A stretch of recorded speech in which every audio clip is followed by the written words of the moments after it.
Hello there, this is Teacher Rachel and welcome to APLUS Tutorial Center or RBA Plus Rach Reading and Tutorial Services. Mabilis lang po ito. Maraming nagtatanong sa akin kasi hindi sila makapag-enroll kasi maaring humingi lang sila ng suhestyon.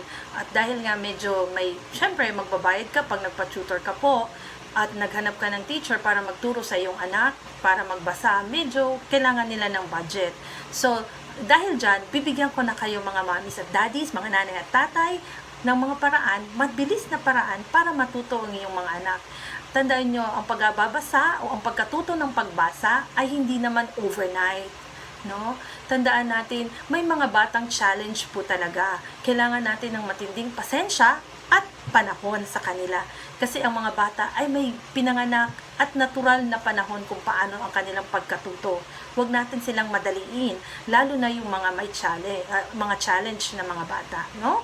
So, maaring sa ngayon, naalala ko, may isa akong professor noon na nakilala na ang sabi niya, na tinanong ko po siya, paano nga po ba yung isang bata, may problema po ako na hindi siya natututo agad. Sabi niya, tandaan po natin, maaring ikaw ay naandito lang. Kung isa yung linya mula 1 up to 10, no, ruler, halimbawa 1 to 12 na isang ruler, kung ang bata, kayong dalawa ay nasa number 1, maaring ikaw nasa number 9 na, at siya ay nasa number 2 pa din, sa habang panahon, di naman tatagal din. Darating din ang panahon na makakarating din siya sa number 10.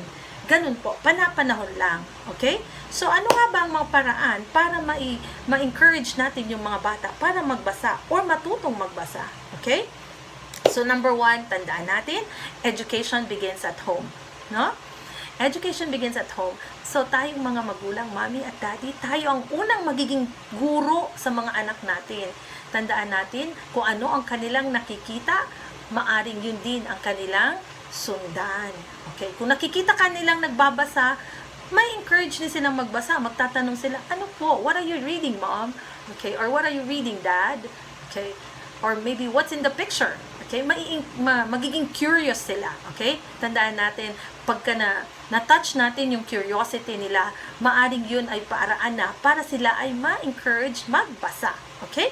Number 2, know their interest. Ano nga ba ang interest ng mga bata? Ano gusto niya bang mabasa about sa trees, sa mga fairy tales, or about sports, or anything? Tatanungin mo siya. Hindi yung bibigyan natin siya ng libro. O sige, basahin mo yan. No? Hindi po ganon. So, kailangan nating alamin ang kanilang mga interest. And number 3, read together. Yes.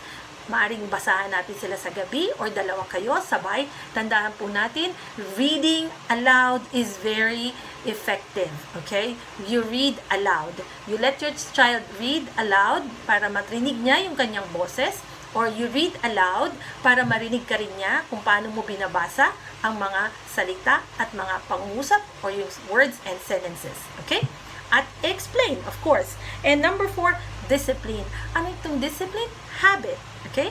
Build a habit. Make a habit. Schedule. Time schedule. Disiplina na hindi porket may mga parents kasi na pagka ayaw nila yung mga bata nang gugulo sa kanila, kahit na hindi na mag-aral, o sige, pag-gadget ka na. Okay? Totoo po yan kasi minsan nangyayari din sa akin. Kasi tandaan nyo, hindi rin ako perfecto. But, lesson gadget time. Okay? Please lessen the gadget time and discipline, schedule. So, halimbawa, at least 1 hour magbasa sila or mag-skim lang sila ng mga books na gusto nila or whatever. So, that will encourage them later on how to read. And, if you want to learn more about reading, visit our YouTube channel, APLUS Tutor, or if you want your child to learn reading with us, just contact me. Look for Teacher Rachel at RBA Plus Rach Reading and Tutorial Services or dito sa aming Facebook page, APLUS Tutorial Center with Teacher Rachel. Okay? I'll see you guys. Thank you and have a good day.